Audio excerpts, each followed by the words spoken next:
Nothing. And David always drank Red Bulls in the morning. He would drink like 2 Red Bulls a day. He would drink one on the way to school, and my mom would always kind of like, David, you probably shouldn't drink that.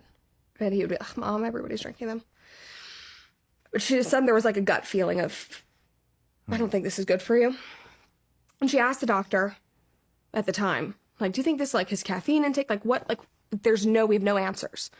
What could have happened for a completely fit, no chronic illness, no history of anything, collapse and die within 15 minutes? When you have an identical twin brother standing here with no problems, who still to this day doesn't have any problems. Never had any scares or anything. And she was like, could it have been, let's talk about what my mom was very matter of fact of like, let's figure it out. Like what happened? We need to, obviously like prevent this from happening to any of the other kids. She brought up the Red Bull and they like laughed at her. And last year a study came out that over like from the last 10 years about the cardiac effects of drinks like Red Bull. Shit.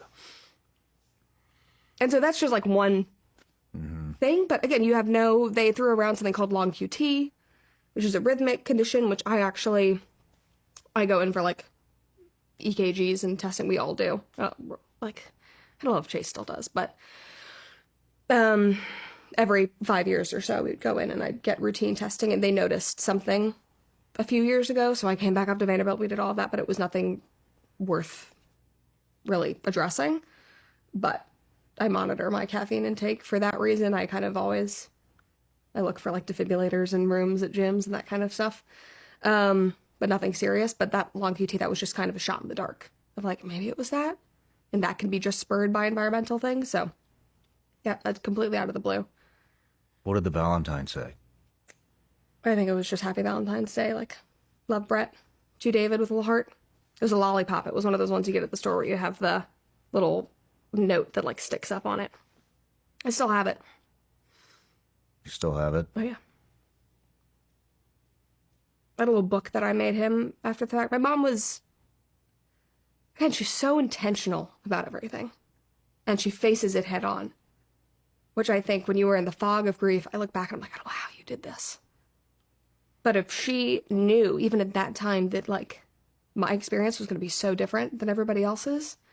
And so she, put all these little papers together and made a booklet. And she was like, I want you to draw out your favorite memories with David. She knew I would forget them. And so I have this whole little book of like my terrible stick figure drawings of, going skiing and, making waffles in the morning. And I would love when, David would be like in the car with me and he would like play Float Rider or whatever. And like, so I have all those written down. And she has those in her house that I can go back and look at. But I'm very like, she knew even at that point that it was going to be a very different journey for all of us. And I think that she handled mine very, very well.